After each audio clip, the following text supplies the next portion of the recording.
شرف وين إنه نوجود والد كينا قادر علي ولاي محمد مال كستان كداونا رواية كداونا حيلها أنا كداونا التلفزيون ما أنت صحي ونول مركا هذا كم سنتهي ما تكاد متمد فعيدنا سنة إلى أمر الأبد مركا برنامجها وحب فرنا الشيخ سعد وإنه أخريه آية القرآن إن شاء الله. أعوذ بالله من الشيطان الرجيم. بسم الله الرحمن الرحيم. والعصر إن الإنسان لفي خسر إلا الذين آمنوا وعملوا الصالحات وتواصوا بالصبر وتواصوا بالحق وتواصوا بالصبر. أولا لما تعيد ونكس صدق الله. ثانيا ما دام الرئيس ورخه ومانتي إنه مرتي هاي عبد القادر أورنتي بولي لغو مقعبة أبو بولاي وحبولاي هذا بقى لقي له مركا runtii waxyaalaha magaalada ka cusub ee hadda taariikhda gali doonta waxa kamid ah in dadkii Soomaalida intii wada ciidaan dadna ay barnaamij ku xigsiiyaan dadka khiyaarta ama magaalada jooga ama dadka jooga gobolada u dhow ay wada ciidaan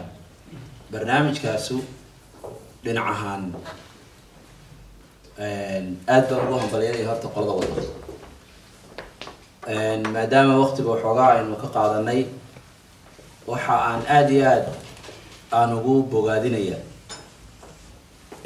in maalinta ciidda ilaahay subxaanahu watacaala la weyneeyo waman yucadim shacaa'ir allahi fa innaha min taqwa alquluub oo ah nabigu calayhi salaatu wasalaam madiino yimi iyagoo dhowr ciidood oo jaahiliyaddii leedahay ay u ciidayaan markaasuu dhahay maxay tahay ciidan aad dadka ka ciidsiinaysaa waxay dhaheen dadkii meesha joogay waa ma ciidihii aan ku ciidi jirnay waqtigii wadaninimada iyo caadaadkayagii iyo dhaqankayagii iyo adigu waqti jaahiliya nabigu calayhi salaatu wasalaam wuxuu dhahay in allaha istabdalakuma ilaahay wuxuu idinku bedelay amba istabdalakum bihima wuxuu idinka bedelay ciid al-adha wa ciid al-fitr عيد أضحى ذو عيد وين وشيخ ما أنتم شيء يوم الأكبر يوم الحج الأكبر عرفة ما أنت كحكتا أيا كفضل بدل عرفة ما أنت لتالية وحي صدق وحومك الشيء وحي موتشنا سا ما أنت عرفة يعيد داسو كو إن إله العبد يمديها لبا إن الله سبحانه وتعالى لا بدح ترى عبادته أي تهي له وحوم حسنا در محدين وحوم محدين إله هذا نقطوينا صدق إلا هم ديسية أو من نمطها إن أنت إلهي سبحانه وتعالى ميل له لشلتها ولا قبل ديسية برنامج الشيخ أساس وقادنا أيان البرنامج كي ورسول دائما من نمطه أيا وفي عماين لقهم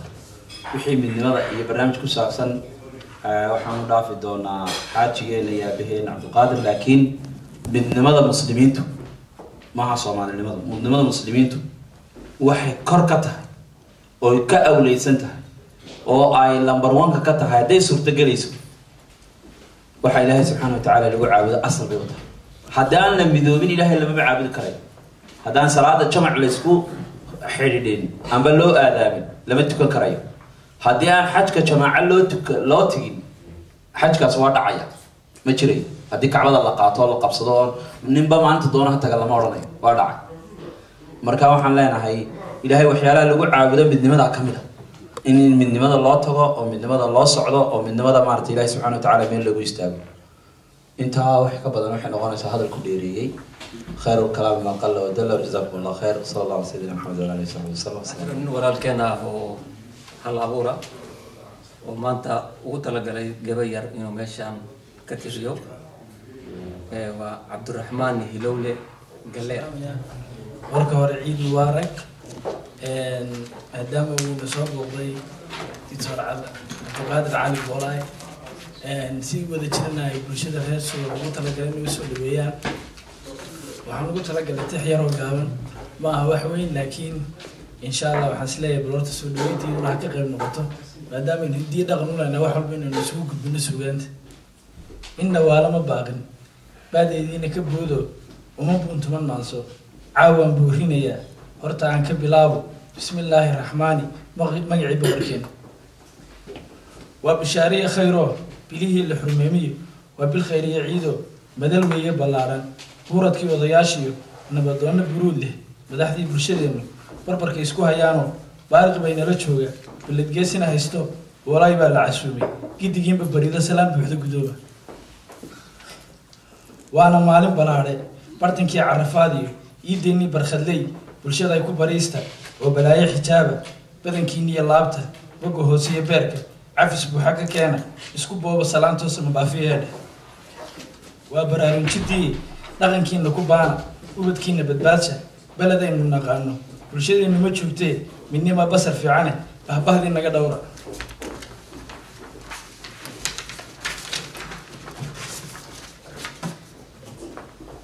balantuugna allah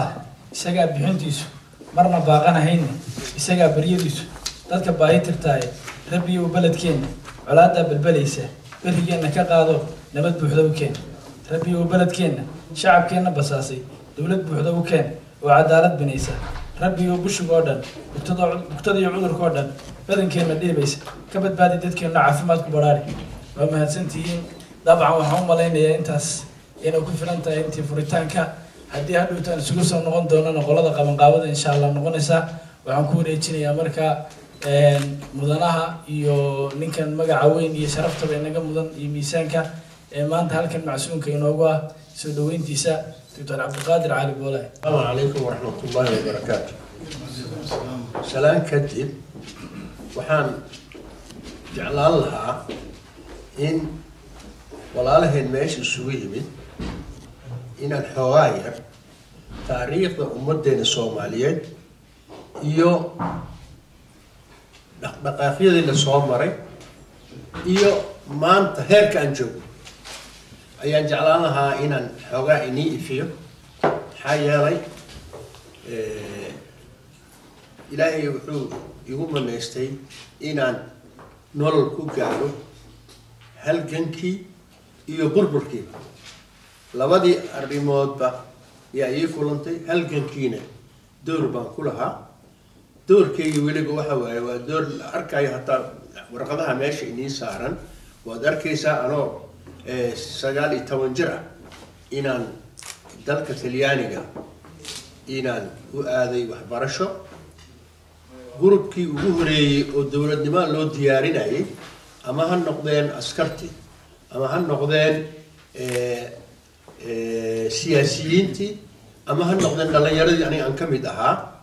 meeshaas Italian tagnay marka haddii aan in xusuusiyo saad ogtihiin dalkan halgan badan ayaa loo soo galay halgankaasi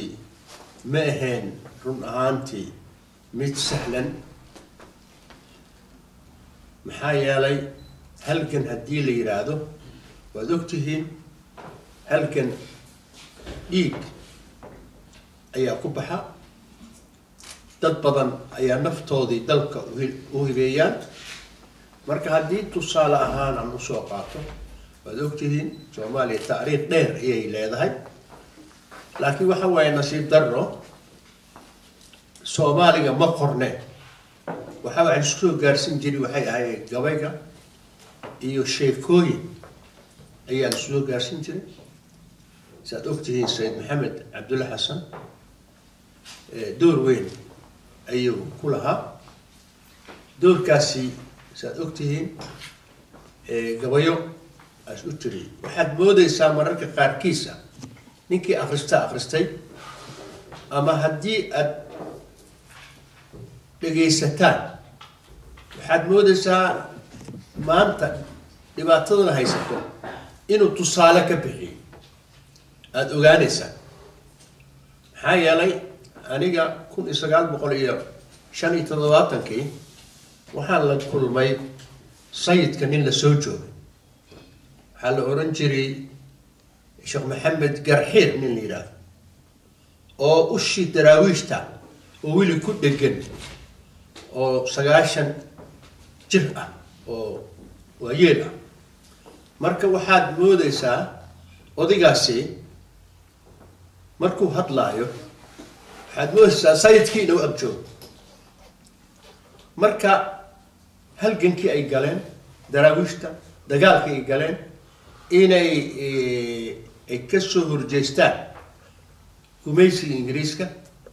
ay isku dayeen laakiin nasiib darro sayidka dhibaato badanaa ku dhacday waa ka guuri wuxuu u guuray meesha la yidhaahdo meesha la yidhaahdo ilig meel la yidhaahdo as ka samaystay saldhig ka samaystay saldhigga markuu ka samaystay waxaa jira buug uu ka qoray nin la yidhaha Pestalozzi oo talyaani ah oo aad yaabaysid markii aad akhrisatid buuggaasi waxaad ku tusaaba sayidkii inuu ahaa dowlad maxaa yeelay wuxuu leeyahay anigu waxaan ka soo baxay cadaran ka soo baxay buu leeyahay ingiriiska ayaa soo wakiishay marka waxaan imid buu ilig meesha la yidhaahdo markaan imid dhowr maalmood wuxuu yidhi doonidaygii waa xayirnay sayidka amar ayaa laga sugay markii aan soo degay ogiisa ku yaal Porto Ferro Talyaaniga jira ku yaal markaas wuxuu leeyahay markii aan sayidka ogolaaday inaan soo dego sayidka waxaa la shaqeynayay nin ashcaari la yiraahdo oo u ahaa la taliyo u ahaa waxaana u sameyn jiray madaafiic barasbi waxaas meel waxaas ka samaystay ma qaacidii tagtay meesha la yiraahdo ilig meesha la yiraahdo aad ku arkaysaan madaafiic meesha uu saaran jiray badda isku aadsan doomanka wixii doon ku soo xadgudbo waxaa lagu tuurayay madaafiic buu ku tuuri jiray madaafiicda waqtigan xaadirka amal maaha qoriga la gelinay dib laga dhigay markaas la tuuray odaygaaseen markaan la sheekaystay wax weyn iga baxay in ma ogtahay taariikhda Soomaaliyeed meelo badan inay soo martay haddii dib ugu noqon sida ogtihiin Soomaaliya dalkeeni Soomaaliya waxaa lagu qaybsaday meesha la Berlin taariikhda goortay ahayd 1884 waxaa la qaybsaday dalkeeni baa la qaybsaday waad ogtihiin ingiriiska wuxuu qaatay Somaliland iyo dhinacan waqooyi iyo waxaas qaatay galbeed asqaatay amxaaradana waxay qaadatay waa ogtihiin meeshan ogaadeen la yiraahdo waa meel aad iyo aad u ballaaran aad ogtihiin meeshan la yiraahdo haddii laga soo bilaabo Nageyle ilaa haddii la fiiriyo Nageyle marka laga soo baxo meesha la yiraahdo boqolmaani meel la yiraahdo iyo Elkarey iyo meel la yiraahdo Hilamadow la yiraahdo ayaa sayidka laftiisii meesha uu degay Hilamadow markii uu soo cararay ka soo cararay dhulkaasay uu soo maray meesha la yiraahdo yeed dhulkaas markii uu soo maray ayuu wuxuu tagay meesha Hilamadow la yiraahdo sida ay sheegayaan meesha ayaa la sheegay la yiraahdo meelahaas ku dhintay marka dalka waxaa qaybsaday nimankaas Faransiiska meel buu qaatay amxaarad meel ay qaadatay waad ogtihiin oo shantii Soomaali saasay loo qaybsaday shan qaybood ah nasiib wanaag 13 dhalinyaro oo Soomaali ah dalkii isticmaalkii markii Talyaaniga Soomaaliya koonfur uu ka tagay waxaa hayay dalka Ingiriis markuu soo galay waxaan la joogay niman la yiraahdo community ama niman Carab la joogay Hindiya la joogay iyo Talyaaniga joogay yaa la joogay marka waxay sameeyeen qolo walba ay urursatay waxay yiraahdeen annaga bal meelaha isugu tagay Ingiriis baa yimid Talyaaniga tagay marka Carabta galbeed isku urursatay community Arabo nimanka la yiraahdo Hindida iyo Pakistan iyo meel bay isku urursadeen Talyaaniga meel isku urursadeen Ingiriiska waxay ka codsadeen inuu waqtigaasi inay u soo ogolaado meel ay isugu yimaadaan meesha dalka waa la qabsaday ingiriisaa qabsaday ingiriiska markuu qabsaday waxaa la socday nimankan afrikaanka ah care air force niman la yidhaahdo nimankii markay yimaadeen sanadihii hore xoogaa dhibaatooyin waa iska jireen sida aan taariikhda ku hayo abaar xoog leh ayaa timid meesha la yidhaahdo jinima banaadir meesha la yidhaahdo hadda dadkii hore waa yaqaan laakiin dadka dhalinyarada hadda soo korayso jinima banaadir mila meesha ku taala abaritoodka hadii la dhaafo ayaa meeshaas ayaa raashin lagu qeybi jiray raashinkaas dhibaato badan baa laga mari jiray ingiriiska wuxuu sameeyey silig uu sameeyey siligkaas hoostisaa la marayay marka maxaa yeelay safaa loo gelay markii taa dhacday dhalinyaradii SYL is aruursaday 13 iyagoo ah war wuxuu nimankan dhanba waxbay ay samaysteene annaga nimayo ma annagana samaysan waa isku tageen 13 dhalinyaro ah waxay go-aan ku gaareen inay wax sameeyaan waxay isugu imaan jireen meel la yidhaahdo library oo la yidhaahdo jiray odaygoo guuleed la yidhaahdo sarta calikaan ninkii yaqaan baa yaqaan afirdoodka sarta xaji dheer iyo saraha waaweyn oo meesha ku yaalay ayay isugu imaan jireen markii ay isugu yimaadaan way iswareysan jireen marka go-aan waxay ku gaareen meel yaroo aan maqaayo ah inaan fadhiisano aan ku shirno dadkii aan u yeerno dadkii aan wacyigelino tii nasiib wanaag way ku guuleysteen saad ogtihiin 15 maajo 1943 waxaa dhalatay ururka la yiraahdo Somali Youth Club ayaa dhalatay taas waxay ahayd run ahaantii guul weyn oo Soomaaliya u soo yeetay sida ogtiin Soomaaliya xamar waxaa jiri tareen baa jira maskaxda lagu hayo waay buugtay ku taal tareen isku gooshayay xamar oo ka baxay afgooy oo maray balcad oo maray jowhar oo tagay laakiin nasiib darro waxa ah ninkii ingiriiskii dalka qabtay biriiba furto wax kale iska dhaafay dadka waxay yidhaahdeen waxaa la sheegi jiray annaga iska dhalinyaraan ahayn annaga markaas waxaa warka nagu soo gaarayay in birihii la furfurtay tareenkii la furay Nairobi la geeyay ma haddeed internetka gashaan waxaad arkaysaan tareenkii laftiisa socohay gaaladii iyo meesha ilaalinayso caanihii iyo wixii laga soo dejinay sokortii laga soo dejinay waa arkaysaa marka dalkayna uu saab iska barwaaqa ahaa laakiin nasiib darra heshayo taasne meeshay ku dhamaatay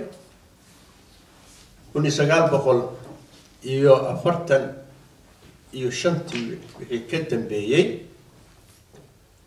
waxaa dhibaato yar ayaa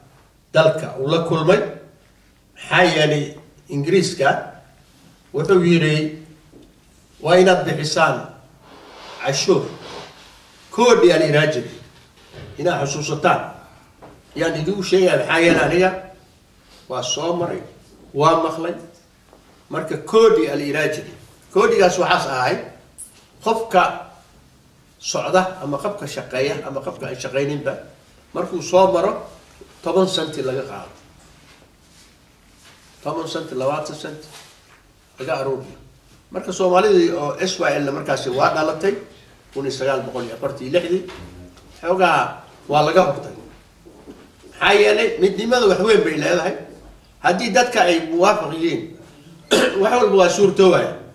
laakiin nasiib darro haddii ay kala daadsan yihiin wax u hagaagaya malaha SYL waa ku guuleysatay waa ka hortagtay maalin weyn bay noqotay maalintii la baxday way ahayd Soomaaliya ha noolaato maxaa yeelay sawaaxiliga soo duulay dhowr baa laga dilay waxa lagu dilay waxa Tuuriya lagu dilay askariga sawaaxiliga meesha joogo waa gadaal baa laga maray waa la dilay marka iyaga laftooda waa baqeen marka Ingiriiskana sarkaalkii joogay dalka gobernatoriyo waxa siri waa naga dhaafo dadka Soomaalida waa dib badan yihiin hanagu soo jeedino naga daay tiiba dhacday dhowr kale toor dhibaatooyin badan oo SYL la kulantay waa jiray waxa kamid ahaa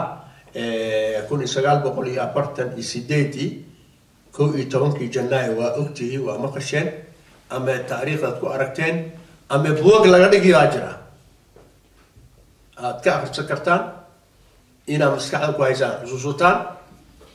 waxa jiray niman la yiraahdo United Nations ka nimankii adkaaday afartii dal oo ku guuleysatay dagaalkii labaad kii labaad intii ku guuleysatay Faransiiska Ingiriiska iyo Mareykanka iyo afartooda iyo Ruushka marka Ruushka haddii Ruush aan soo galin meesha laguma guuleysteen Yurub ma ku guuleysateen maxaa yeelay aniga waxaan kamid ahaa qoladii Ruusiya tagtay ayaantii gacanka dhashay waxay noo sheegeen 20 milyan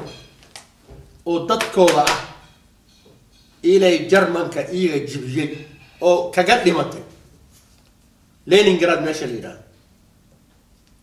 20 milyan baa kaga dhimatay marka Ruushka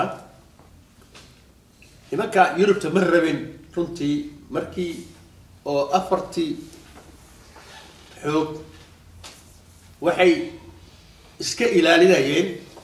Ruushka inuu Afrika soo galo ay iska ilaalinayeen SYL nasiib daro waxay tiri annaga waxaan rabnaa afartii inayna xukunto war afar ma ogtihiin Yurubna ma rabin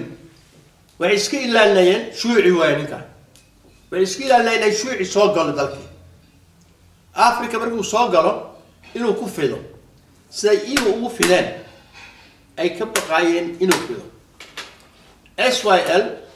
go'aan ay gaartay waxay tiri war annaga afartiina noo imaadana xukuma markii taa dhacday nimanka walaalaheena waqooyi odayaashoodii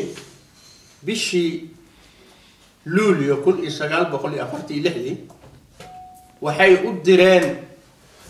memorandum ay leeyihiin Ingiriisow maanta dalkii adag gacanta ku haya ee waxaad yeelaysaa annaga isku kaya xukun gacanta ku qabo Soomaaliya oo dhan Faransiiska la gorgorta niman odayaal ah qoraal jira oo aniga dhowr jeer aan soo saaray journal aan soo qoray waana ka sheekeeyay talabteeda qoraalkaasi ee dhalinyarada maanta dadka jiilka soo koraayo inay raadsadaan inay ogaadaan waxa ka horeeyay inay ogaadaan waa fiican tahay aniga waa qabaa hal lagu dadaalo ninka la yiraahdo Urduh nin la yiraahdo Maxamed Jaamac Urduh nin la yiraahdo warqad buu u qoray United Nations leeyahay Soomaaliya maanta waxay rabtaa Soomaali weyn ay rabtaa Soomaali isku kaya dara hal gacan naga dhigo Soomaaliya oo dhan Great Somalia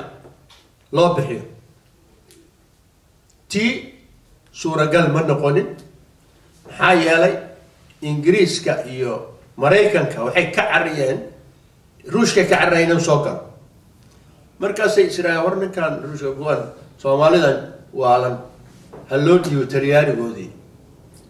Talyaaniga waa qeelinay intaasi wuxuu lahaa war aniga Eritrea iga qaatay Libya iga qaatay kale kuwan Almaano aan gacanta aan ku dhigay ogolaada عبد الله عيسى كهرلي بشي أكتوبر شنتي كل إسقال بقري أفرتن إسقالكي وحويري فراتيلي أبيلا أي فراتيلي سوما ورقد تاسع أيو أمد صدري أمد صدري وليه ورئيس كإلالي استعمار كتلياني أيال الرواح عندك الوزوع علي وحدي لسان كدكتونا أسري دقال بعد عي تأكتين شنطة أكتوبر كل إسقال بقول مسكحة كوها هي أفرت الإسقالكي إن التاريخ الصومالي إن لأجادوا واي إن قال يرد إيه برتوا واي إن أجادان واي دقال كسحوها وحليرا دقال كي دقحتوه دقح إنجليز كا حوجي سربو سكاني دقحتور ماشي لنا ماشاس تطبنا باكو دنتي وديال باكو نفواي خاصة من فرميريال أيوة ماشي أرور دايو ودتكي دابع إخاني أيا كو دنتي تطبنا باكو داوع ماي marka waxa soo dhan in waxa fiican in maskaxda lagu hayo waa dalkeeni marka in maskaxda lagu hayo way SYL waxa la dagaalamayay niman kale oo Soomaali ah waad ogtihiin waxa jiray barow Talyaani niman liiraa barow Talyaani macnaheedu waxa uu ahaa dad oo Talyaani waafaqsana dad Talyaani garab ساد أكتهين ذلك مركو جوي تليانية استعمارك هاي أسكر أيها جرتي أسكر تاس تليانية وحكب الله قال مركو عدان صون نقضه وحان نسينا حقوق الإنسان نسينا بين شنا نسينا ونقولوا كسور دقالة يقالين أسوأ كسور جستين سوى البوايان تلياني وايد تلياني مركو هيمن بشي أبريل يكون إسرائيل بقول يكونتم كي يونايتد نيشنز كا وحو صو أقلادي مامل كتلياني أفس على راجل أمي السرسون في دشاري إيطالياني على الصومالي يا الأوريجيني مركي الشيمين وحو كشقيي نمكي كسور جيني وكارسو SYL inuu ka aarsado marka ugu horeyso wuxuu ka shaqeeyay inuu qabiilka xoog u yahay saad ogtihiin election kastoo la galo waxaa lagu saleeyay waxa la yiraahdo qabiil haddii tusaale aan soo qaadano waad ogtihiin xamaro dalkii madaxiisa ah hal kursi la siiyay الكرسي دافعنا شن قولا بورتا شن بلدوين تضاو قال كعيس الدين واكا مرتين دواتا مو حامر كد اوغيدين او صومالي اردن جوكتي ايا ليرين كلي على سيو هل كين عبد الله عيسى الله داخل دادكي حمر جوعي لادين ما دام عبد الله عيسى دقال بسوق على دولة نمدي وصيغة يونايتد نيشنز كجري أو ميرلو بكت عودي وصيغة أنو فاتحين وسألوا فاتحين دولة دي وعدالتي برو تريالي جي مركز كبعدي مدح هيكون بسوق هذا ميرلو بيجا حفصة وزير دي يا نقد ميرلو يا نقد وخويا نوتيمي وسودكتي waxaa loo abuuray markaas labadii kooxo ugu horeysay oo dawladnimo qaadatay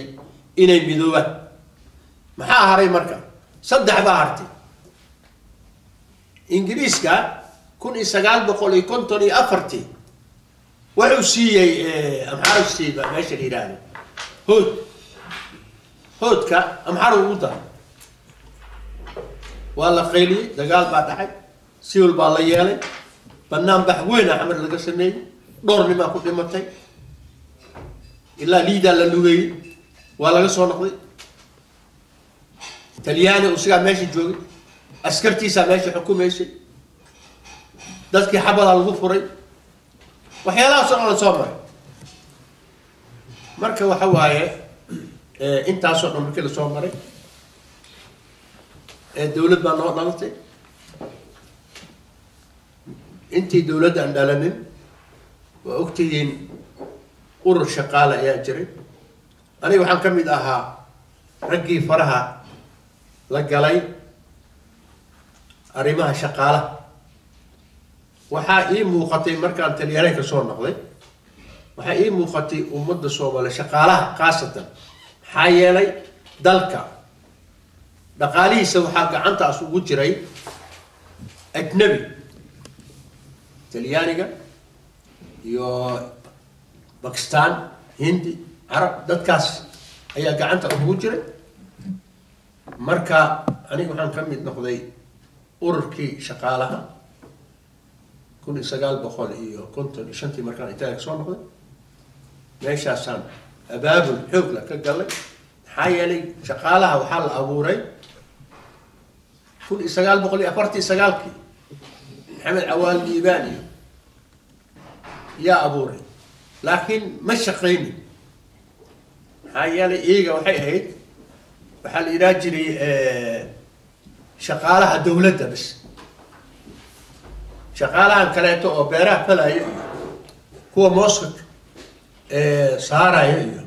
وحاصرنا دلوا مقرين مركا إيجا با مركز كبعدي waxaan ku dadaalnay inaan ummadda Soomaaliyeed shaqaalaha Soomaaliyeed u sameeyno sharci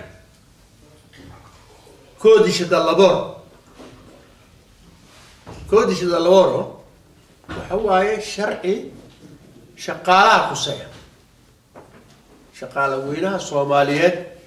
shaq ay leeyihiin sharci maxaa yeelay waagaasay Afrika oo dhanba sharci ma qabin shaqaalaha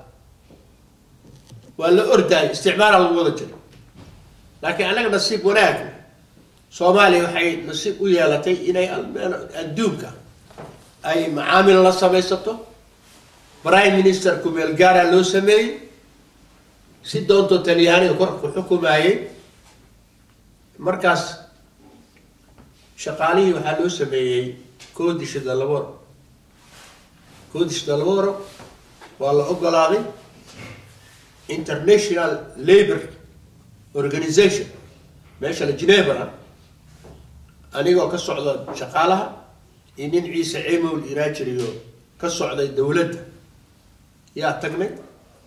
وأصوبا نقني أندوكا مركبا كو قوليسا وحان أهين صومالي وحي أهد كوي أغهري أوهرقلية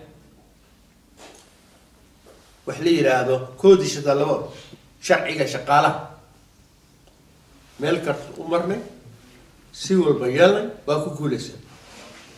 وحال وقول هذا صعب مركي أصاب بدني أنجيني كون إسقال بقول يا كنتم يتضبطي وهذا وقول هذا واهر كذا لكنه حق إسلامي محاك الدبي مركان لا markii shaqaalaha waxa jira warshada jiri markaas warshadii waa jirtay warshad kalluun baa jirtay waxa jira warshada dharka jiray oo ku taalay meesha division sal yiraahdo agtiisa ayaa waxa jiray cotton fisher iraajiri cotton fisher waxa iraajiri cotton fisher iraajiri waxa waaye ma aqaan meesha Chinese ka degan yihiin safaarad Chinese ka agteeda meelahaasi ay ahaan jirtay meeshaasi hadii in xusuusiyo waxay ahayd meesha tareenka ka bixi jiray tareenkii Soomaaliya meeshu ka bixi jiray xawar meeshay ahayd waa ka baxday waa ku guulaysan dawladda noqon shaqaalihii waa kala baxay waa baabay waa ii dhiman tahay weli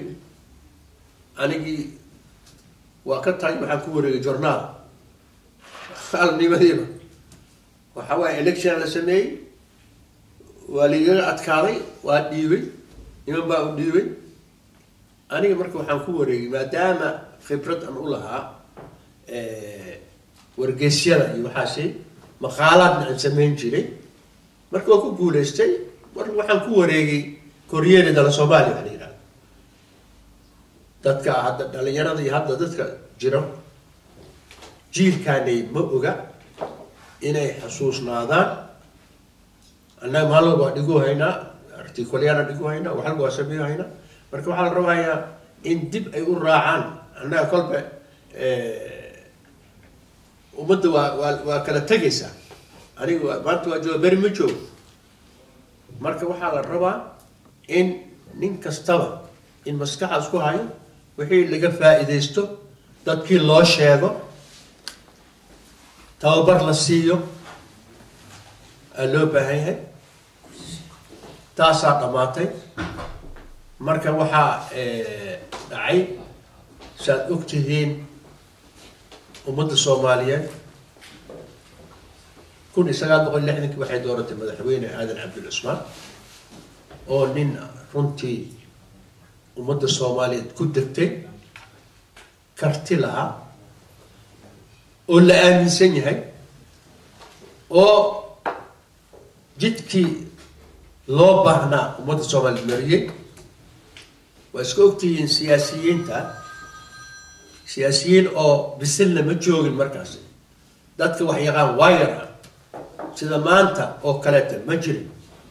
maanta meel walba waa la joogaa meel walba waxbaa jaamacad baa laga soo baxay wax walba laga soo baxay laakiin waagaasi waxba ma jirin laakiin nasiib wanaag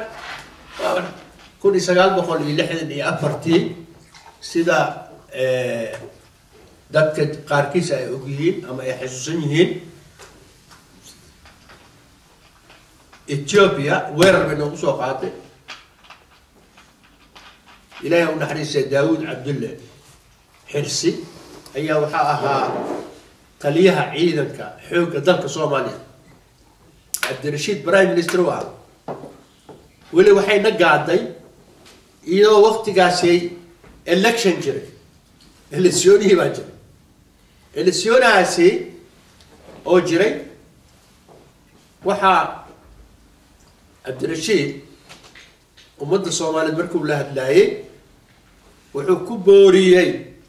wuxuu yidhi maanta cadow ayaa soo foota cadowgana qoriga isaga dhicinayna woodkane gacantaan ku wataarayna waa hadal xikmad leh hadal xikmad oo weyn waay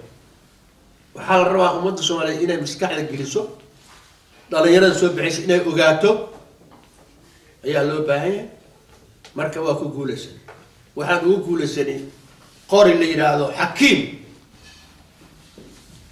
maskaxda ku ay xakiim la yiraahdo waxaan noo keenay Masar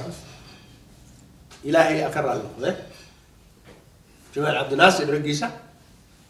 waa soo gurmay ummadda Soomaaliyeed waa ku guulaysan qori hal xakiim Maraykan ka loo tagay waxa li war waxna si booliisaan sina asir booliis sameeysta xoog askar tawr uma haysan iska dhaaf Cabdirashiid waa baxay China waxa la leeyahay nimanka la Ruusiya nimanka markii la leeyahay alxamdulillah rabbil alamin askarteeda tababar bay qaateen saraakiisha maanta Soomaaliya waagi ka yimid xagga Soviet Unionka waxay ahayd dad karti leh waxaan xusuusinayaa aniga waxaan joogay warbaahintan joogay waa la socday waxbaan ka qori jiray ragga aad arkaysaan Afrika annaga xoreeyay mid ogaada maxaa yeelay saraakiishini aad tababar siinay jana korneelyaasheni Sacmaan nin la yiraahdo Ali Ismaaciil la yiraahdo nin kaleete kulli iga siin jireen inay tagaan Mozambique tagayeen waxay tagayeen Zambia waxay tagayeen South Africa waxay ugu dambeeyay South Africa laftigeeda annaga xoog saarnay si meesha kacaanka xoog saaray qaasatan ayaantii kacaanka dhashay xoog ayaa la saaray waa lagu guulaystay marka 19 markii electionkii dhamaaday markaa ka bacdi haddana aadan cabdulla la doortay waxaa tartamay sheekh cali jimcaali usiga waa inay xusuusinaanay xusuustayga unbaan ii sheegaya xusuustayga unbaan ii sheegay markii maxaa yeelay goobjoog aan waan jooga marka waxaan rabaa inaad iga qaadataan maskaxda ku haysaan aad tiraahdo wallahi ilaa odagay maalintuu habeenkii wuxuu noo sheegaya saas iyo saas iyo saas ay ahayd aad tiraahdan raba cabdirashiid waa ka baxay meeshan waxaa la keenay ninka la yidhaahdo aadan wuxuu soo doortay ninka la cabdirasaaq prime minister loo doortay cabdirasaaq ma ku guulaysana markii hore markii dambe waa ku guulaystay haddii guulaystay runtii maamul wuxuu damcay inuu maamul oo toosan inuu sameeyo hadalaa soo baxay la leeyahay buustaroos wax lidaa soo baxay maskaxda ku hay buustaroos ahayd maxaa yeelay wuxuu yidhi uomo justo posto justo wuxuu yidhi nimayo odayaasha ah meesha u baneeya dhalinyarada wax soo baratay waxay leh xuquuqdiina qaata benshon naqda ayuu yidhi ma saasaan natiri haa annagaa talada qabna caley dagaal lagu qaaday cabdirashiid waxay u fadhiistay meesha la yidhaha lido raggii lasoo guriyey iyo yeegi iyo waa shiran ilaa ay ka aadan cabdulla ay ka saaraan meesha waxay ku dadaaleen in cabdirashiid madaxweyne u noqdo nasiib dar laakiin ma calban waa noqday 1968 waxaa la bilaabay election iyo waxyaalahaasi saad xusuusantihiin dalkii dhibaato ayaa soo food saartay maxaa yeelay madaxweynihii dalka ayaa la dilay usoo kormeer u baxay inuu soo kormeero dalka gobolladaas tago marka soo gaaray laascaanood meesha la yidhaahdo meel baraaka unbay iska ahayd markaasay meesha oo lagu soo dejiyey baraakay ahaan jirtay markii baraakada korayay marka waxaa la socday qorsheel ayaa la socday qorsheel markii la socday qorsheel intuuna soo joogsaninba cabdirashiid waa soo baxay waxay ahayd horta amarkan waa iska jiray cabdirashiid waxay ahayd inuu sugo taliyaha qorsheel inuu soo meesha astago laakiin suuragal ma noqon nin askari iska caraysan ayaa xabad ku furay markii oo ilaahay u naxariistay cabdirashiid la dilay SYL waa isugu tagtay marka ani xusuustay un baa nii sheegaya marka cabdirashiid markii la dilay SYL waa fadhiisatay waxay yidhaahdeen madaxweyne kale aan dooran tartan baa iska jiray muuse boqor iyo cabdullaahi ciise iyo rag baa loo sheegay marka habeenkiina waa laisku maqnaa ilaa askartana meel bay ka shiraysa iyagana hooshooday wateen waxaa aniga hadda ila yaab leh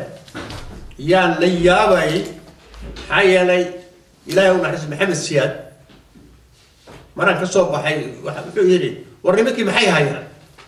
baabuur wuxuu watay oo milacento erna la yidhaha jeesuut banaanka u fadhiyay waa sheekaysan war waa meesha xo kama soo socon baya aniga waxaan aaday jarnaalkiyaan aaday waxaan diyaaray duugtii cabdirashiid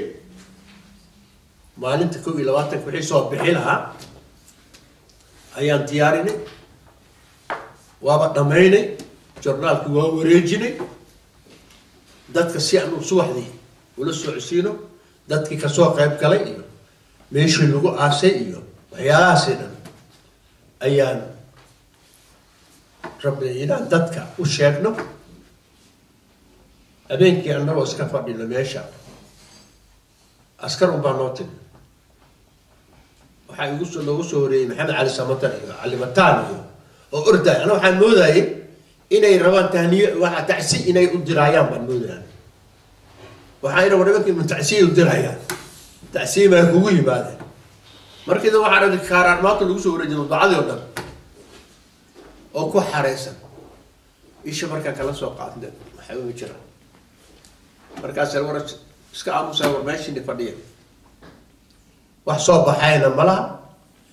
kuwa aad haysaan aad garaacdeen aad wareejiseen halaku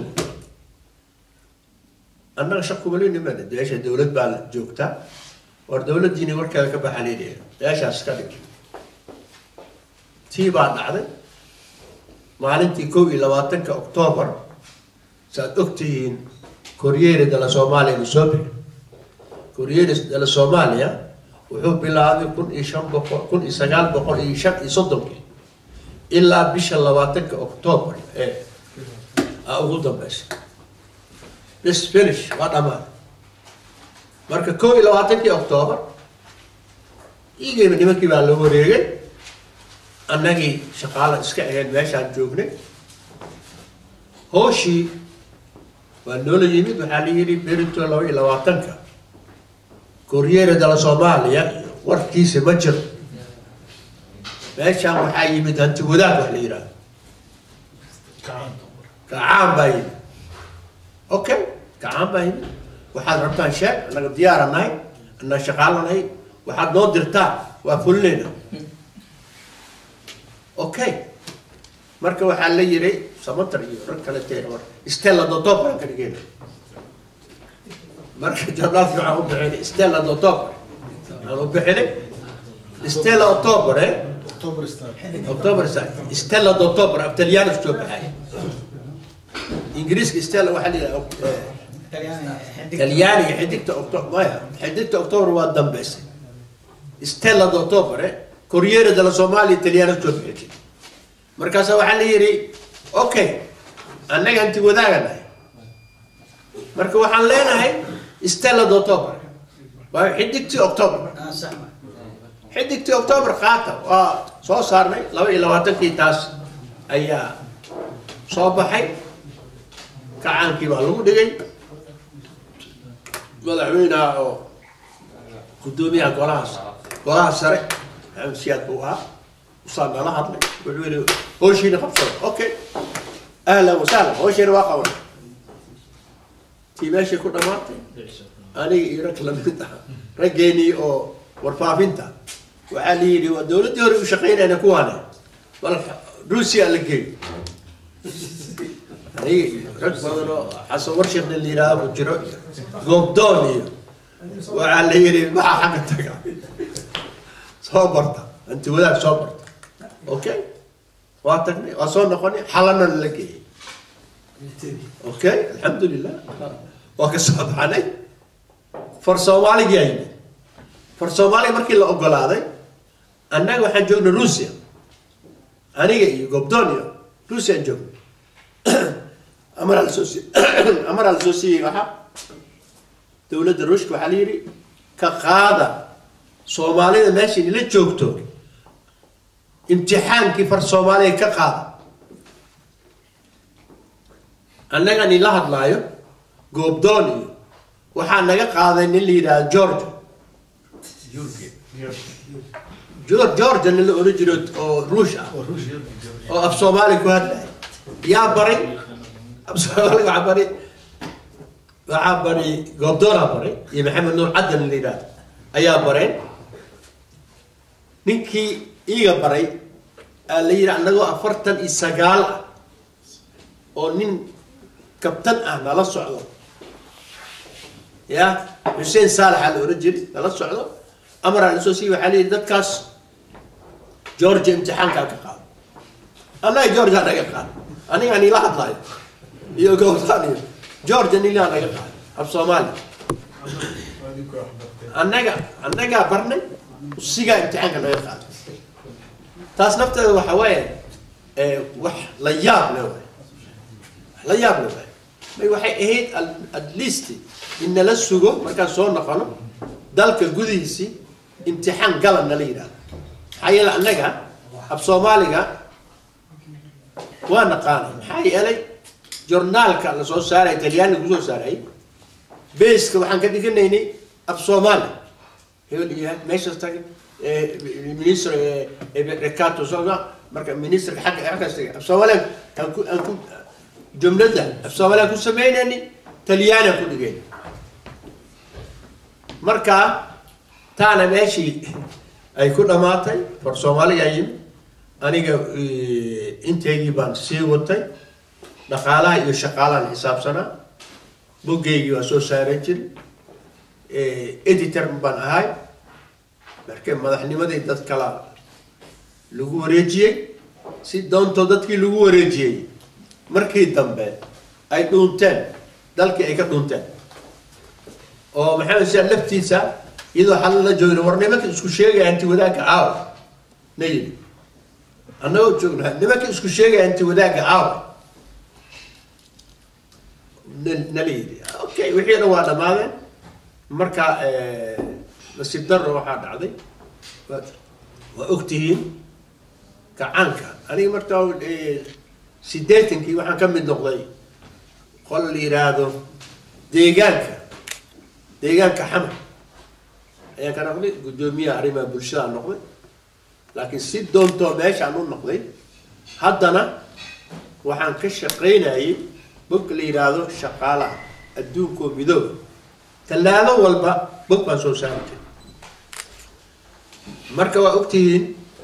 دالكا وحيالها صوت أو صومري أنا ديار وحن واي هتا وحي سؤالات أنت الشيء قفك مسكحلك وهاينين كنت ذالا سيدتك كلاتنا دو جارسيسان أنا وحن وشي وحكلا معها سي دتك كلا سي جارسيا تاريخ الساس واي انت على صومري مكسرو انت على صومري marka waa ogtihiin 1990 كودي كعانكي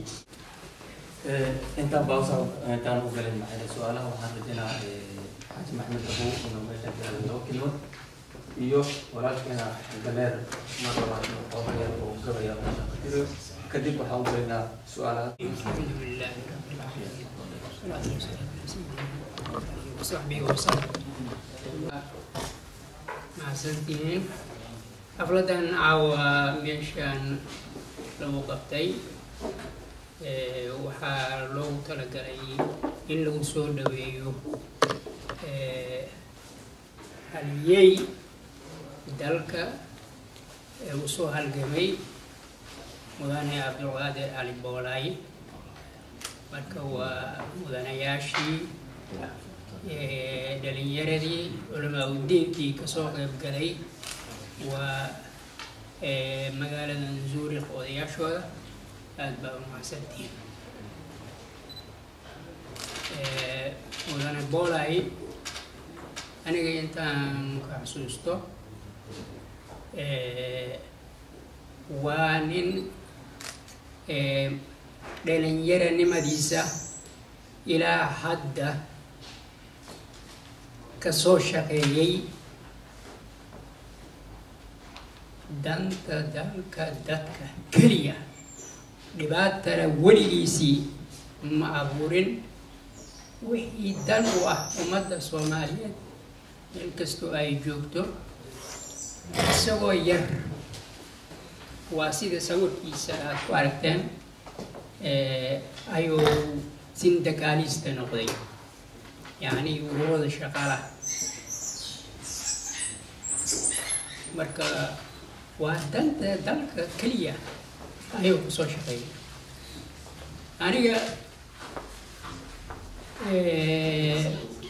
مر أن كشقينا أي ورود الشقالة أي وزارة داري ما شقالها وأسل الشقية سيدرونتها واو قف نظيف أهوى الصومالية دي أو قف نظيف أجرو مدن بولاي قف نظيف أهوى مرجي سيلا ينوديريو مركا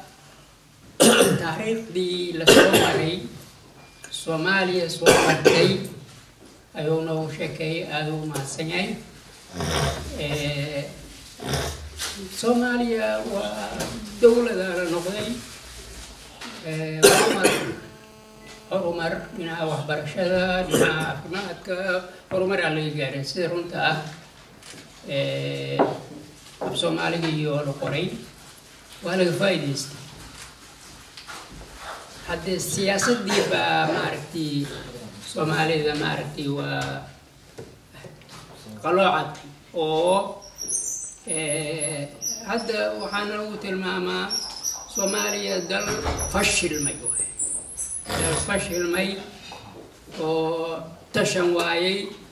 in loo taliyo mooye aan waxba qabsan karin waa tii dowladda badan la soo dhisay Ali Mahdi Abdi Qaasim Abdullaahi Yuusuf Sheekh Shariif dirqi ku baxsay dirqi maaragtay dowladii kale kooxa hubeysan ayaa ay ka shaqeyn waayeen kooxa hubeysan ayay ka shaqeyn waayeen marka hadda dowlad kale ayaa dalka lagu tala jiraa in loo sameeyo madaxdii ugu sareysay waa la doortay doorasho markaan magacaabid maaha doorasho ayay ku yimaadeen waxaa la isku waafaqay dastuur federaal ah in dalka lagu dhaqo oo ay Soomaaliya ku heshiisay hafti loo qaadi doono hadda si ku meel gaara in loogu dhaqmo hafti loo qaadi doono 2 sano 3 sano ka bacdi si dowlad oo dastuurkeeda rasmiga ah iyo adduunka lagu aqoonsan yahay ay u noqoto dowladdan horta waa nasiib wanaag waxay ka soo baxday ku meel gaarnimadii maanta dowladda Soomaaliya waa dowlad rasmi ah adduunka aqoonsan yahay waa ujeedaan in maalin kasto safaarad laga furayo xamar waa nabadiyaas waa dowladdii Sheekh Shariif waa soo dadaashay meel fiican ay keentay xiriiri iyo ku jirto ayay alxamdulillah adduunka waa noo soo gurmaday waa la badbaadiyey marka hadda dowladda noo dhisantay oo mudane Xasan Sheekh Maxamuud oo madax ka yahay iyo saaxiibadiisa waxaan rajaynaynaa inay ku guuleystaan mas'uuliyadda loo dhiibay marka Soomaalida waxaan leeyahay aniga dad wax gartay ayaanu nahay maaragtay sida adduunka loogu dhaqmo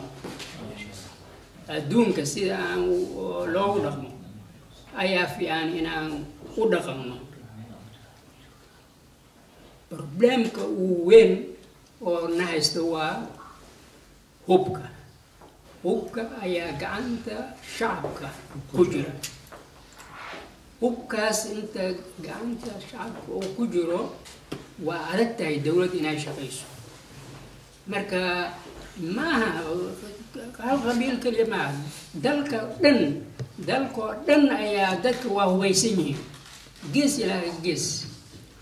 raas Kiamboni ilaa raas Aseer ilaa Doolow ilaa maaragtay waa la hubeysan yahay Soomaalida problemka dowladdan waxaa waajib ku ah inay hubka ka dhigto dadka hubka haddaan la dhigin dowlad ma shaqeyn karto marka Soomaaliya haddaanu nahay dowladdan garab ha lagu siiyo waxay saartay amniga 1 2 dib u heshiisiin 3 dhaqaalaha kobcinta dhaqaalaha iyo dhisidda maamulada gobolada iyo degmooyinka si nadiif ah doorashadii ka dhacday baarlamaanka oo kale inay ugu dhacdo gobolada iyo degmooyinka oo dhan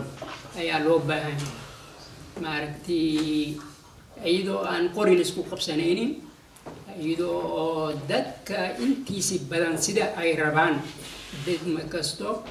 gobol kasto meel kastaba in la dhiso maamulkooda saas lagu dhiso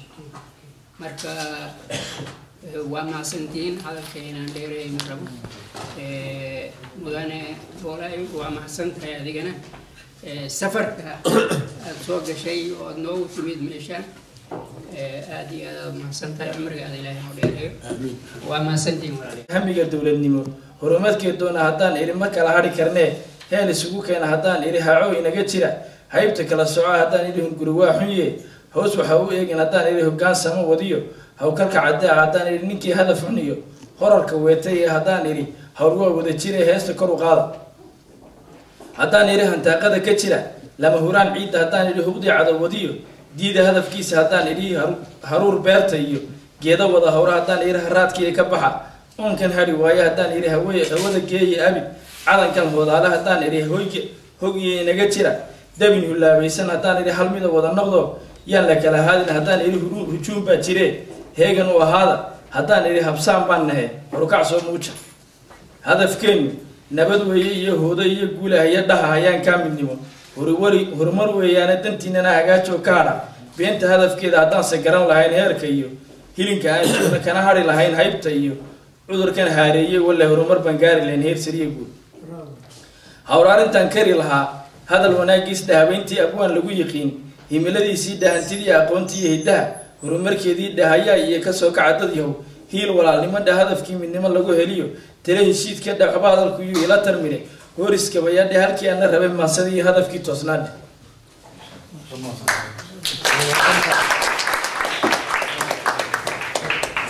إن شاء الله يو بولا إن شاء الله بسم الله الرحمن الرحيم توم حسين أدي هذا المرة وفرح سنة هاي تاريخ غير رومانسية لكن سؤال عن قبل حتى هاي هذا مرحلة هاس كشيء كينيس أسوأ مرتي وضعي هذا اللي جرنا أركتيد هي مرتي دولة هذا مرتي ودن كمارتي ما مركزة وقعدت كوهاي سي مارتي ملاك رتا أم سي كلهم مقطع ولو بدبادي كرا مارتي لمن كاسات ده بسياسة قعدت كل جرو الدولة ده درس كنا لا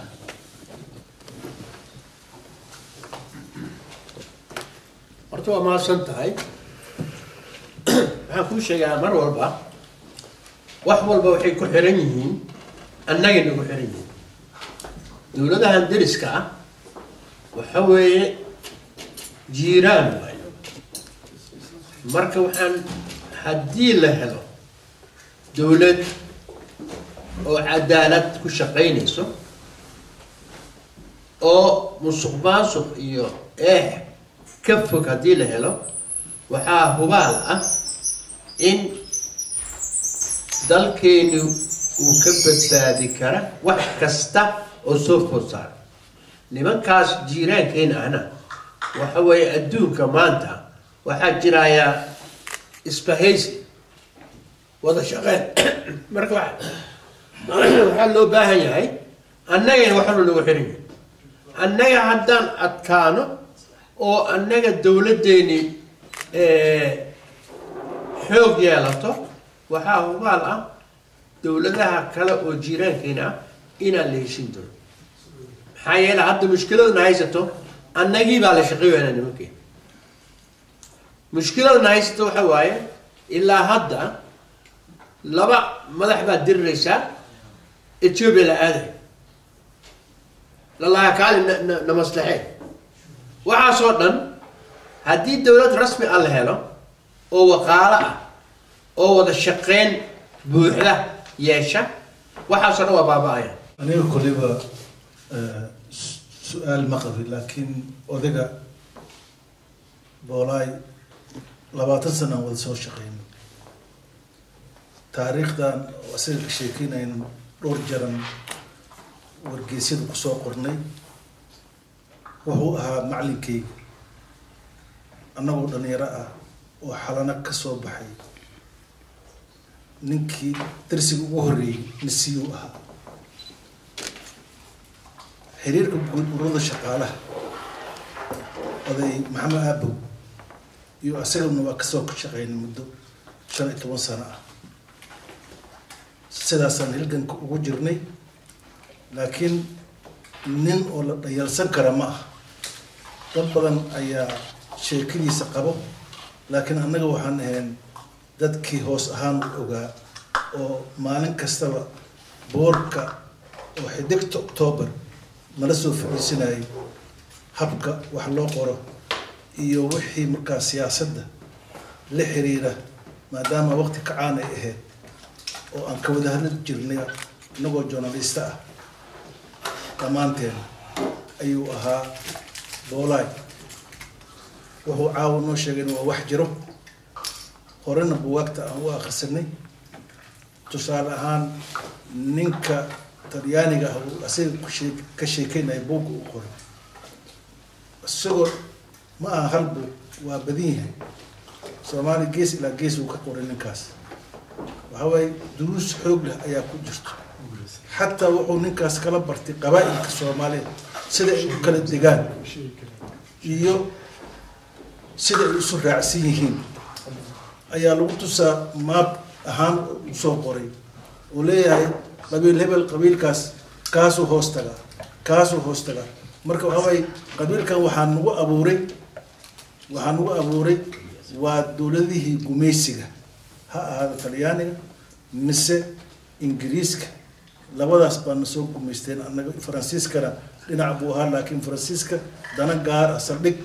ayuu ku lahaa Djibouti oo kaliya saas u haystay maahana siyaasadda Soomaalida ma soo dhexgeli jirin taariikhdiisa waay السلام عليكم ورحمة الله وبركاته وانا اكسن دمانتينا وحان كلو سيجارة وسلامة يا عبد القادر علي بولاي او ميرفوك نوغي يمد ومقايدا نزوري وطنك سويسرلاند مانتا عودنا لجوغو وليبا نسيي 10 انا إلا يدونين وحان ليا المركة عبد القادر علي بولاي وإنسايكلوبيديا waxa la yiraahdaa waa af Ingiriis Jarmalkan Wikipedia lagu yiraahdaa waa buugaag lagu kaydiyo taariikhdii hore lagu kaydiyo waliba taariikh kaliya ma ahane cilmiga arts and science labadaba waa lagu kaydiyaa qofkii u baahan waxyaabihii hore dhan encyclopedia ka helaya marka waxaan leeyahay Cabdi Qaadir Cali Boolay waa encyclopedia nool oo socdo waxaan u rajaynayaa waliba si looga faa'iideysto cimri dheer in uu Ilaahay u siiyo haddaba haddaan u soo laabto su'aashaydii laba su'aalood ayaan qabaa labadaas su'aalood tan ugu horeysa waxay tahay Cali Boolay wuxuu soo qaaday xisbigii la oran jiray SYL in uu u halgamay gobonimadii dalka Soomaaliya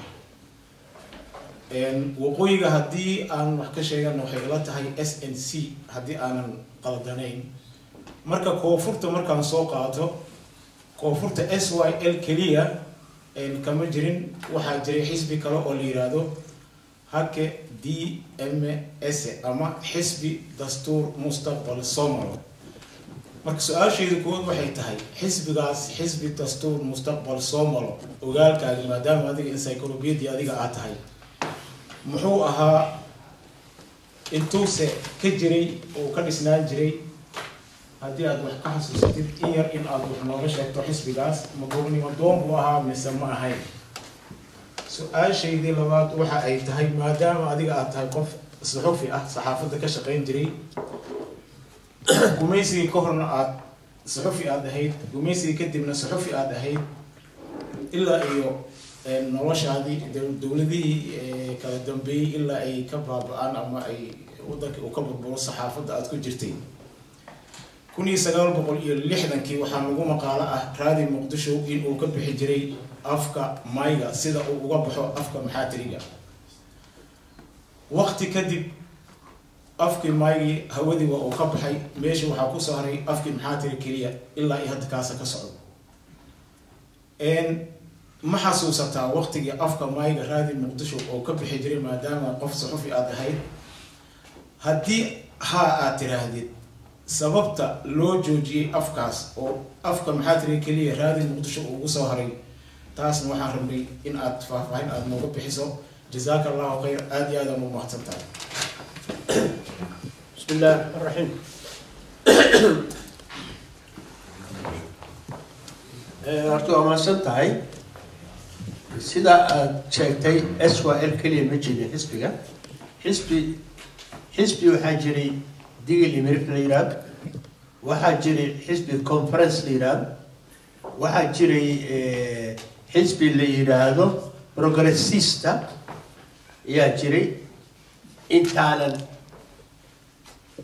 wixii ka horeeyey 43 wixii ka horeeyey SYL markaa dhalatay xisbi digil imirif la dhashay oo run ahaantii oo ay hogaaminayeen cabdulqaadir Zobe iyo khaasatan nin la oran jiray ustaad Cusmaan la oran jiray ustaad Cusmaan saad ogtihiin waa gacan dad ayuu ku dhintay niman baa dilay saad ogtihiin doctor ninka la yiraahdo wuxuu ahaa ustaad Cusmaan nin mutacallim ah nin carabiga iyo ingiriiska aad iyo aad u yaqaan dhalinyaro badan wax waa baray xisbigoodina wuxuu ahaa xisbiga ka soo horjeeda SYL xisbiyaashan kale waa iswateen xaaji cabdullaahi nin la yiraahdo madax u ahaan jiray markii hore markii dambena qola kala qabatay jiilaan shaq bin shaq wuxuu ahaa secretary general bakar mukhtaar secretary general oo ka noqday marka intaasoo dhan waxay ahaayeen hal gacan oo iswadatay ahaayeen SYL gacan kale u ahaa SYL waxaa ka faracmay niman la yidhaahdo Great Somalia yaa ka faracmay waxaa jiray xamar youth club aa jiray intaasoo xisbiyaal bay ahaayeen laakiin xisbigaas ustaad Cusmaan iyo xisbigiisa waxay qabeen 10 sano intay yar tahay Soomaaliya 10 sano ma ku filno waqtiga hala dheereeyo waqtiga hala dheereeyo maxaa yeelay waxa waaye 10 sano wax ma lagu baran karo maxaa yeelay mustaqbal dawladeed dal mustaqbalkiisa laga fikiraay iyaga fikradda ay qabaan waxa ahayd war waa yar tahay tan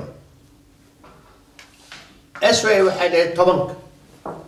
10 SYL annaga meesha dawladda abuurina yay ahayd wadaadka markii la dilay rabooda waday United Nations ka rawdastago United Nations ka markii astagi lahay watii la dilay waxa bedelay nin Sheekh Yaro ma qaana taqaan inta Sheekh Yaro bedelay Abqaadir Zobe iyo Sheekh Yaro iyo ragii waxa meesha tagay ay ahaayeen laakiin iyaga kaliya ma tagine waxa tagay islaam hadalla tagay waxa tagay nin la yiraahdo hebel Qaasim Abu Bakr Qaasim la yiraahdo waxa tagay dhowr qofood ayaa xaq tagtay iyagana wax kala ma ahayd ujeedadoodii war 10 sano waa yar tahay hal badi yee ninka waxa lagu dilin siyaasad bay ahayd waxa la war naga dhaa 10 sano rabnay gaal ha loo keenay waxa jeeys wax kama jiraan sida nin mutacallim buu ahaa caadadu wax ku soo bartay wuxuu wariyaa nimaya Soomaaliya waa yar tahay 10 sano Axmed Tareese 30 aan ka dhigano ama ambassador si dalka mustaqbal fiican soo yeesho على كل حال انت سيد انا ادوح كلام ما قال دي ودينس لهجه كل شيء horta waxa jiri lahajada waxa jiri Talyaani lagu hadlay waxa lagu hadlay Amhari lagu hadlay Maya lagu hadlay laakiin markii dambe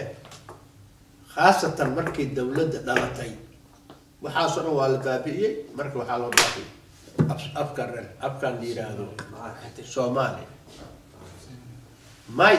وحي يراهد إيه ماي محاتري هاد ماينا waa laga tagay maxaa tiridaad loo galay taas laftigeeda waxaa jiray 1946 waxaa jiray far Soomaali ah oo la yiraahdo goosanka Cusmaaniya la oran jiray goosanka waxa waaye far waxay ahayd oo saas loo waxaysan goosanka la oran jiray fartii suuragal ma noqon marka maxaa yeelay waxay ogtaa tii عرب مو أكل تي أمحارة وأكل تي وحنا إسرائيل وأكل ما تقولي بخاصة تدك ولول حقليه تي إسرائيل وأكتال مركب أكتي إسرائيل ومس الإسلام وكل الدوين مركب على كل حال تاس ساسة يكون لكن وحي هرتي أنت معمول أنا كلا جرا واسعتي لكن مركب معمول رسمي أيد وجوكست intaasoo kugu dar lahaa markii oo dagaalka adduunka lamaad u dhamaaday in Soomaaliya oo dhan isku haystay qaasatan waqooyiga iyo koonfurta Ingiriiska kusoo noqoshada ama kusoo laabashada Talyaaniga dad basiye wax leeyihiin dad waxay leeyihiin Talyaaniga markii la jabiyay ama markii oo kusoo wareegtay maxayna alliance-da oo dagaalkan ugu dhamaaday waxaa loo siiyay macna hadiyad amal inuu Soomaali ku noqdo dadna waxay dhahayaan maya Soomaalida ayaa loo soo bandhigo ayaa la yiri yaa idin roon in Talyaani idin soo noqdo iyo in Ingiriiska marka Soomaalida waxay tiri yiri hadii aan la hureynin Talyaani aan horo xaqiiqadaas koonfur arintaas ay caddeed horta run ahaantii Talyaaniga nin dalbaday ma jiro Talyaaniga Ingiriis ne waxaa dalbay runtii ana ammaanaya waqooyi maxaa yeelay 2 jeer ay warqad dhigeen 1946 odayaashii nin Hebel Cali Sheer lidaahay suldaanadii iyagoo taxay ayay u direen colonial office waa ka soo jawaabay Ingiriiska 1947 bishii Agoosto waxay u direen petition kale ay leeyihiin Ingiriiso adaa dalka maanta haystaye kaali gacan nasi taasay ahayd midda kale nasiib darrada dhacdayna waxa waaye oo kale annagii SYL waxay tiri Ingiriis hadduu meesha qabto isticmaar waayo dowladnimada ma gaarsiin karo mana gaarsiinayo fikraddaas qaar qabay marka Talyaaniga wuxuu ku andacooday markii oo dagaalka dhamaaday meelii uu xukumayay waa laga qaaday waxaa laga qaaday Libya waxaa laga qaaday Eritrea waxaa laga qaaday Amxaarada laftu u soo qabtay Talyaaniga 35kii weerar ku qaaday Talyaaniga xukumayay fakasiro markaas Talyaaniga nin la oran jiray De Gasperi la oran jiray oo Talyaaniga oo dadkii Talyaaniga oo ku soo celiyay aliyaatada ayuu ka mid ahaa marka waxa la yiri Talyaani Soomaaliya almeel waxa si wax kala aliga dhaafo waxyaalo badan iga jira dad badan iga jooga xoolo badan igu yaal meesha aniga hadigu soo wareejiyo sidaas lagu soo wareejiyo Talyaani bariya ma ahayn sidaas lagu soo wareejiyo internationally wuxuu yiri aniga Libya laga qaaday Eritrea laga qaaday xoolaheegina Soomaaliya yaalin Soomaaliya yaalin aniga halii ogolaado dawladda hadda ana gaarsiina kama san taas lagu ogolaado kali asayl hadii inii sheego horta caawa maseexanaysan baan u maleynaa maseexanaysan oo mala caawa inii sheego sida ogtihiin talyaaniga waxaa isku soo galay Soomaaliya sideedaba società commerciale italo-somali asoo galay 1890 meelahaasi marka beerihiiba qaatay Piantagione waxaa la yiraahdaa wixii transport la geynayo oo kale ama mooska ama meelmaha Piantagione aska samaystay Piantagione maska samaystay waa ogtihiin waxaa loo baahday kanaaliyaal la sameeyo kanaaliyaashaasi dad Soomaaliya lagu sameeyay haddaad laqashaan shalambood ma maqlateen shalambood maxay ku baxday shalambood waxay ku baxday shan labood dadka waa la soo aruurinayay xera la keenay meesha la digay haddii xera la geeyo marka kanaalaha la qodaayo mar walba shan la soo marka shan labood shan la soo qabanay meesha loo diray ama waa dhimanay ama waa noolaanay haddana shan ka la qaaday waa lagu diray marka dad badan ayaa ku dhamaaday kali asayl wax macnaha waxa loola jeedaa naaga badan baa asay qaaday intaas taasi nin rasmi ah ii sheegay aniga oo ilaala ahay oo shalambood fadhiyay ayaa ii sheegay wuxuu yiri hebel jaamac la yiraahdo jiri waxa yiri ana u tagay waxaan wal ii waran maxaa meeshan kali asal saasay u dhacday يعني شنطة ماشي الجود لاي مايا وحواي قال لي وحي رغان كنال على سمينا كنال محل باين فرصة ما جيني ولا غلا ما كان غلا محل باين دad خولا لو باين marka dadka waa la soo aruurinay markii adiga dawlad bateed moogta isticmaar ku haysta askar talyaani ku joogta iyo niman askar Soomaali xiisaaleey ina jiro faajil lagu xiri halkaas ayaa jiri nimanka soo aruurinayay dhalinyarada iyo dadka fiican oo soo aruurinay meesha la keenay marka dib soo hadla culay shan kan shan labood turjumaad wuxuu leeyahay shan labood shan soo qaba xagga u tar shan labood saas u baxay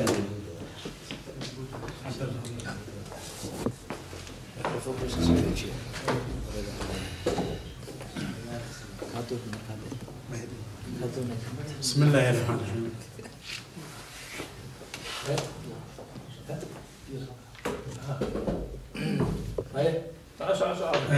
waxaan rabay inaan weydiiyo baaba maadaama taariikhda maaragta aad nooga horreysay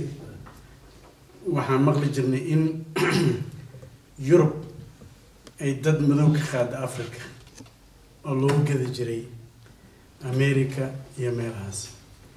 ma ka dhacday marka Soomaaliya in dad laga qaado ayana saas oo kale sida Afrikada kale ee adduunyada la geeyo lagu beeciyay oo taariikhda ogtaa ma maqashay horta aniga nasiib waxa u yeeshay ku sheegay Senegal baan tagay 1962 shir shaqaale u tagay waxaan la geeyay madaxweyne Sangor ninka la yiraahdo madaxweyne ka ahaa wuxuu yiri dadkiini Afrikaanka oo meeshan shirku maanta ku haysta waa 1962 wuxuu yiri soo arka dadkeeni meesha laga qaadi jiray meel waxaana la geeyay kor laga soo marka doonta hoos ay soo fadhiisanaysi korka laga soo gebay xariinka qaaday waa la geenay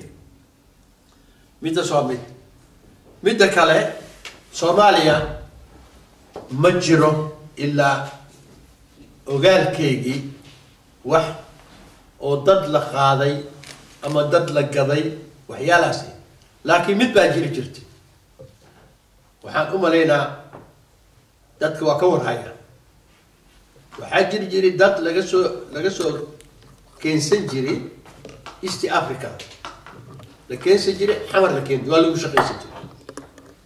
taas waa jirtay sikuur waa hebel aan ila kara waa jirtay taas waa soo gaari aniga anoo dugsi ku jiro dugsi qur-aan dhiganayo yiri hebel waxaa Zanzibar ka keensaday qofka ka keensaday waana u shaqeeyo haysaa taas way sacma intaas waa jirta laakiin Soomaaliya aniga ogaalkaygii ma ogi dad Soomaaliya la qaaday oo meel kale laga gaday ma jirto intaas waa jirta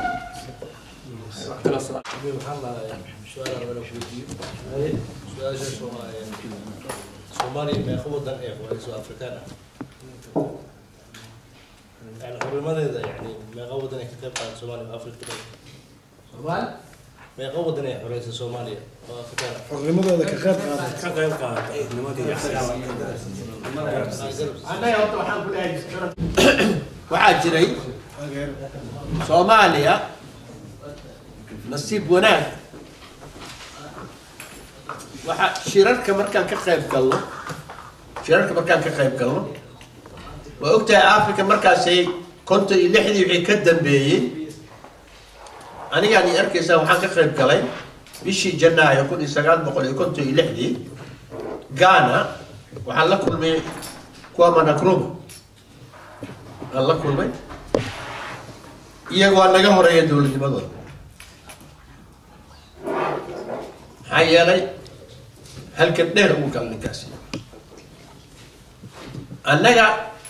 Africa waxaan caawinay for example nimanka la yiraahdo Mozambique Angola South Africa Rhodesia qolo la yiraahdo jiray Rhodesia meesha hadda oo Mugabe meesha joogo Zimbabwe Rhodesia la hore jiray marka dadaan u diri jiray tababar inay siiyaan halkamayaashooda hatta door weyn waxa Soomaaliya waxay ka qaadatay nimanka East Africa lafteeda door ay ka qaadatay maxaa yeelay meesha la yiraahdo Kenya Uganda iyo Tanzania bas annaga dadkay u badnaayeen ganacsiga xoogiisii meesha ay tagi jireen dadkan iyo wili aan dawlad ahayn yaa gacan la siin jiray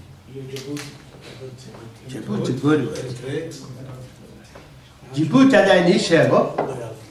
ودكتين إلهي الحديث محمود حربي أي أهل هيك هدي أني حصوصية كل سجال بقول يكونتن يتضردي وحا حمر لقى سميه وحني لا بان سوماليزم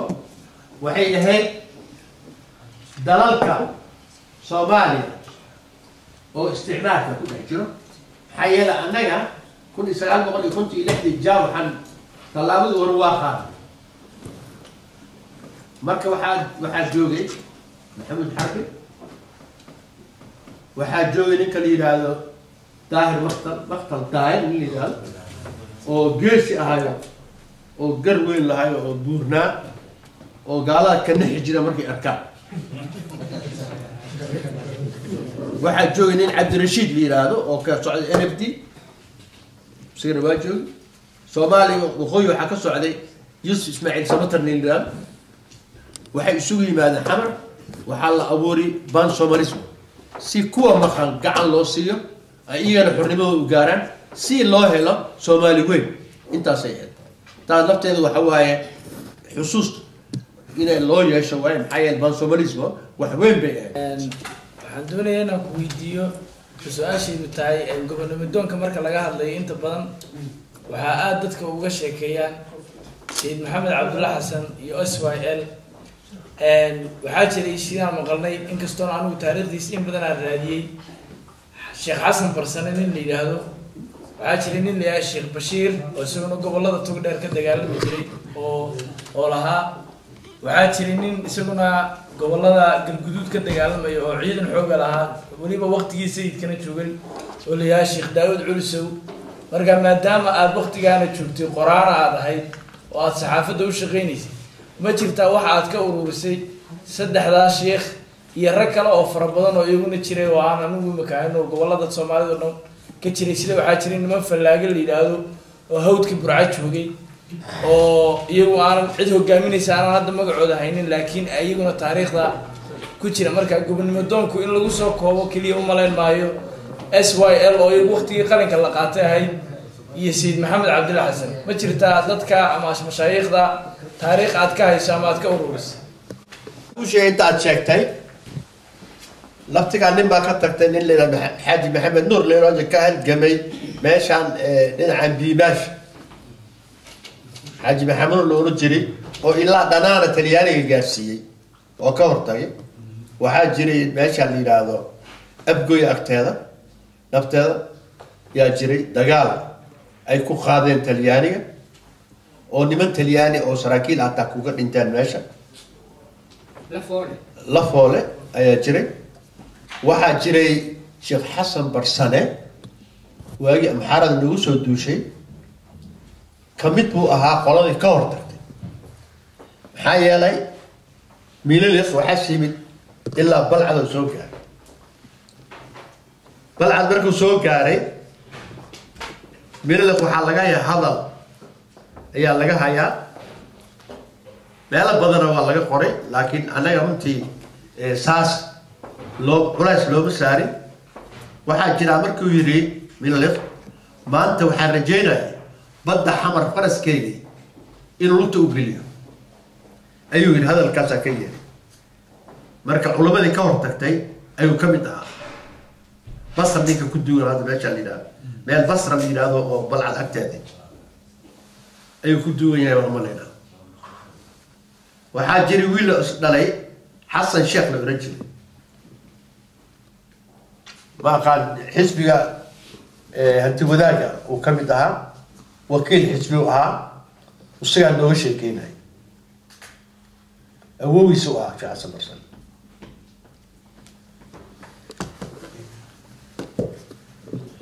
waxaa loo baahan yahay dhalinyarada soo kacayso inay waxyaalahan qaarkiisa aruuriyaan ay raadiyaan nala soo xiriiraan aan u sheegno si wax sax ah loo helo maxaa yeelay inta hadda nool oo wax ka warqabta dalka waa yar yihiin marka wixii waa dhammaanaya dadkii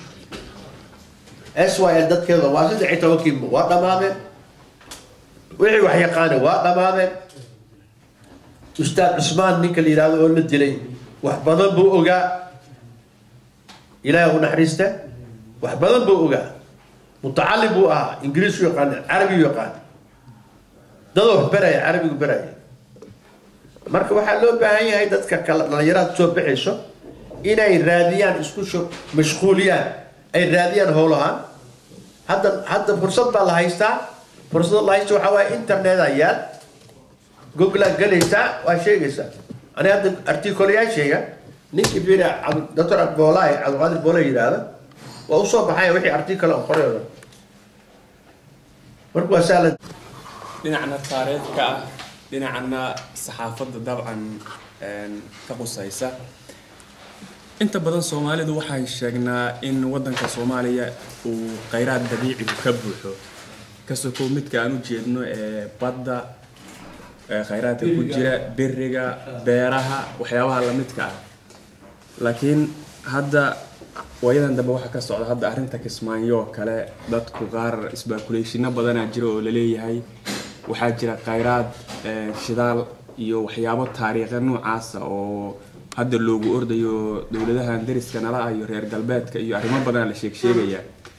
marka maadaama sida wadamada kale iyo dadku meelay u laabtaan iyo museumyo iyo taariikh laga tixraac ay leeyihiin aanan anagu lahayn oo aan wax saas la qorin waxaad ka ogtahay ma jiraan kheyraadka aanan ogeyn ee Soomaaliya ay leedahay sida shidaalka la sheegayo iyo kheyraadada kale meelaha ay ku jiraan wax taariikhood ka hayso ma jiraan horta saad ogtihiin dalkeena baaritaan badan baa lagu sameeyay saad ogtihiin 1962 dhinaca Dhuusamareeb iyo waxa laga helay uranium waa la diiday maxaa yeelay uranium khatar waa la yiri lama soo saaro United Nations ku ashur taagtay tawami midda kale niman Sinclair la yiraahdo oo Mareykan ah 1956 wixii ka dambeeyay baaritaan badan bay sameeyeen ma aqaan inaad meelahan hobyo iyo dhulkaasi haddaad marmartaan waxaad ogaanaysaa wadooyin badan aniga hadda waxaan 75 waxaan soo maray wadooyin badan baan soo maray meesha la yiraahdo Galhareeri meel la yiraahdo dhulkaas oo dhan waxay bixiyeen wadooyin ay ka sameeyeen wadooyinkii waa jeexan taas ana soo arkay ninna ma weydiinay qoldogo jiraan meel la yiraahdo oo dhinacan agteeda ah waa jeexan tahay xaafuud waan tagay waxaan u tagay niman la yiraahdo niman la original ka shaqeynayay 75 baan tagay waxay yiraahdeen khayraad waaya laakiin dawlad ma qabtaan maxaa jira kacanka ma ogolaya looma dhawaan karayo marka taasay igu soo koobay marka waxa waaye waa jiraan taas kaliya maaha waxaa jira hataa macdana jirtaa oo meeshaan zoonada midda kharbay dhulkaasi haddii la aado macdana jira hataa qolo Bulgaria ah ayaanay timid waa bilaabeen laakiin waa ka tageen su-aasha waxay tahay doctor ma waanay jirin aqoon-yahaniin Soomaaliyeed ama kuwa wax qora ha ahaadeen ama dadka geologiyalka iyo waxyaabahaas ku shaqeeya ka soo reer galbeedka ama shirkadaha ama baaray ee arkay wax Soomaali taariikhdaas haymaysan jirin waxaan kuu sheegaa marka ugu horeysa gaalba waxa maali ugu yiri ana joogo xaafuun qolada wuxuu yiri ma taqaan wuxuu yiri benzin waxaad helaysaan maalintii geology waxa lagu baara oo Soomaali ah marka ay shaan markaas rajeeyo benzin inta ka hor ma helaysan benzin وانت horta aad baad u mahadsantahay ilaahay miisaan xasanaadka Allah kuu saaro inta aad noo faa'iideysay calimin baa tahay ummadda Soomaaliyeed dhan shantii loo qaybiyay baad macallin u tahay oo ku eeganayso telefishinada ka eegata su-aasha raba waxa way macadinta maadaama laga dhawaajiyay kheyraadka dalka waxaan aragnay inagoo dhalinyaro ah afgooya waxaa laga soo saaray gaas loogu talagalay in shacabka dhuxusha geedaha jariinka ay ka daayaan ee la isticmaalo gaas habka raashinka lagu korsado gaaskaas isla markii anu waxaan anoo gaari maalin meesha ku marayo oo ka imid marka ma aqaan meelaha isagoo habeenkiina u shidan laga shaqeynayo anaa nadarta dhaywaan arkay marka gaaska maxaa loo damiyey sheekadiisa loo xiray markii dan laga leeyahay waa mar dalka la dilay oo la dhuuqay ayaa wax loo qabtaa haddaa la dhuuqin xog agaal noqonin nin wax ku sameeyay maxaa yeelay waa ogyihiin dalka waxa jira meesha la afgooy kaliya maahe ilaa zona meelka asgaara janaali dhulkaas iska baxo ilaa wax asgaara markaas gaara laakiin waxa waaye waa la tijaabiyey waa la xiray stop dawladda dhacday kacaanay waa ogtahay maamul military ah nin ganacsada ah ama nin lacag haysta waxba u dhiibanay 20kaas iyo 1 sano waxaan nagala cabsanay wax kale maaha military waa intaasaan la lahaa taas haddii wax ka ogtahay macnaha tii labanka oo guryaha lagu dhisi jiray burkeedyaalka oo gaduudka ahaa warshada Etop anigu xaja laakiin waxay ka dhigayeen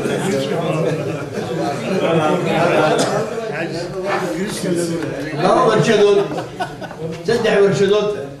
Soomaaliya faa'iido u leh saddexdii warshadoodba waa baaba'een khaasatan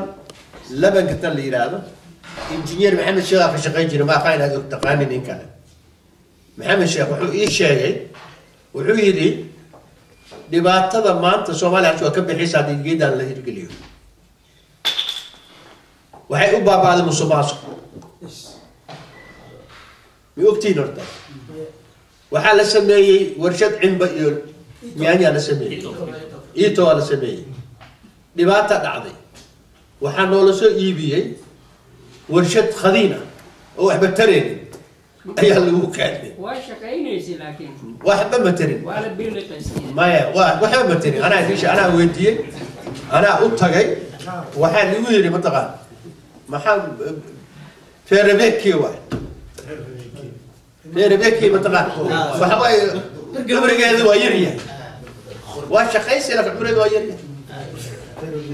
mid kale waxaa jirta warshad kaleeto oo motonella waxaa samayn jirtay sofiitayaasha maxaa laga samayn jiray mataqaan yaaba la dilaa waxaa laga samayn jiray oo jawhar khasabka xushinkiisa ayaa laga samayn jiray taa laftigeedii naga dhaayaa la yidhi markii nimankii wax keeni jiray ayaa ishortaagay